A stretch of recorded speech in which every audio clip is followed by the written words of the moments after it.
नमस्कार and good morning. Shrimati Chandravali Gupta college Dasan Revdar की online classes में आप सभी स्टूडेंट का हार्दिक स्वागत और अभिनंदन है। आज हम बीएसटीसी सेकंड ईयर का थर्ड पेपर है आधुनिक विश्वविद्यालय शिक्षा और यूनिट फर्स्ट है आधुनिक विश्व की प्रमुख प्रक्रिया है, जिसमें आपका टॉपिक है राष्ट्र, राज्य, राष्ट्रवाद एवं शिक्षा। यानी कि राष्ट्र, राज्य और राष्ट्रवाद में शिक्षा किस प्रकार से, शिक्षा की भूमिका किस प्रकार से। तो प्रस्तावना है कि वर्तमान समय में राज्य एवं राष्ट्रों में संबंधों की समीक्षा की जाती है।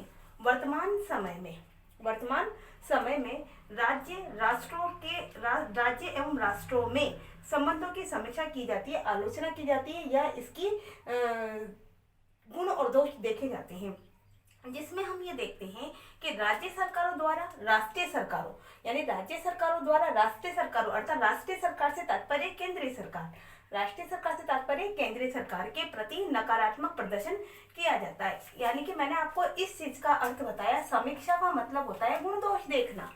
समीक्षा का अर्थ होता है गुण दोष देखना, यानी कि वर्तमान समय में राज्य एवं राष्ट्रों में संबंधों की समीक्षा की जाती है। वर्तमान समय में राज्य राष्ट्रों के संबंधों के गुण दोषों को देखा जाता है, आरोप प्रत्यारोपों को देखा जाता है, जिससे हम ये देखते हैं कि राज्य सरकारों द्वारा राष्ट्रीय सरकारों से तात्पर्य केंद्रीय सरकार से और केंद्रीय सरकार के प्रति नकारात्मक प्रदर्शन किया जाता है। तो वर्तमान समय में क्या हो रहा है, राज्य सरकारों के द्वारा राष्ट्रीय सरकारों यानी केंद्रीय सरकारों के प्रति नकारात्मक प्रदर्शन किया जाता है। राष्ट्रीय सरकारों द्वारा राज्य की सरकारों पर, राष्ट्रीय सरकारों द्वारा यानी केंद्र सरकार के द्वारा केंद्रीय सरकारों द्वारा राज्य की सरकारों पर आरोप लगाए जाते हैं। यानी केंद्र में जो सरकार बैठी हुई है वो राज्य की सरकार पर आरोप प्रत्यारोप लगाती है। इस प्रकार आरोप प्रत्यारोप का क्रम चलता रहता है, यानी कि गुण दोष निकालते रहते हैं।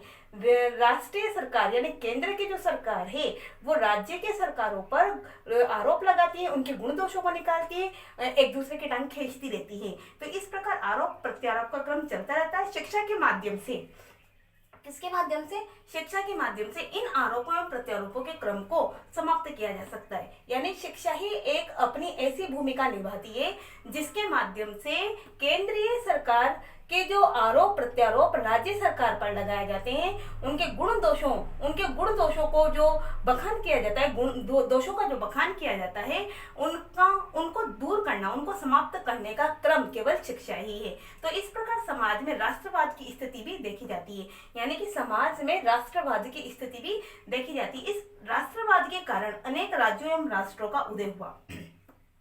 इस राष्ट्रवाद के कारण यानी केंद्र सरकार और केंद्र सरकार जो राज्य सरकार पर आरोप प्रत्यारोप लगाती है, उसके कारण ही राष्ट्रवाद के कारण अनेक राज्यों एवं राष्ट्रों का उदय हुआ और वर्तमान समय में भारत में अनेक नवीन राज्यों का निर्माण हुआ। यानी कि वर्तमान समय में ऐसा है कि भारत में अनेक नवीन राज्यों का निर्माण हुआ है। विश्व स्तर पर अनेक राष्ट्रों का भी उद्भव हुआ है, यानी विश्व स्तर पर भी यानी संसार में भी अनेक राष्ट्रों का जन्म हुआ है, अनेक राष्ट्रों का उद्भव हुआ है। इन सभी के मूल में राष्ट्रवादी भावना कार्य करती है। इन सभी के मूल में यानी कि मूल रूप क्या है इन सभी का मूल रूप है राष्ट्रीय भावना।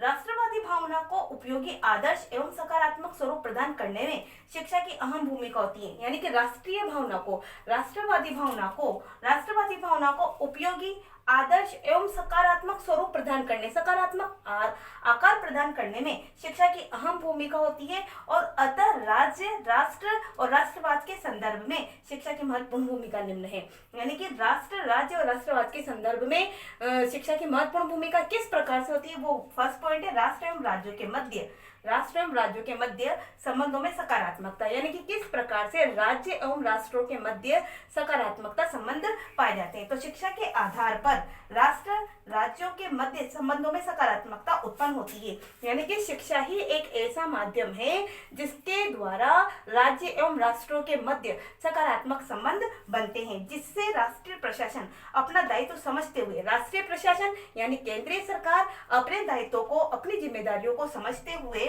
राज्यों को सहयोग प्रदान करती है। किसको सहयोग प्रदान करती है, राज्यों को सहयोग प्रदान करती है। यानी कि केंद्रीय सरकार, राष्ट्रीय सरकार अपने प्रशासन, अपने जिम्मेदारी को समझते हुए राज्य सरकार को सहयोग प्रदान करती है और राज्य अपने स्तर से केंद्रीय व्यवस्था को पूर्ण सहयोग प्रदान करते हैं। और राज्य भी क्या करते हैं, राज्य भी अपने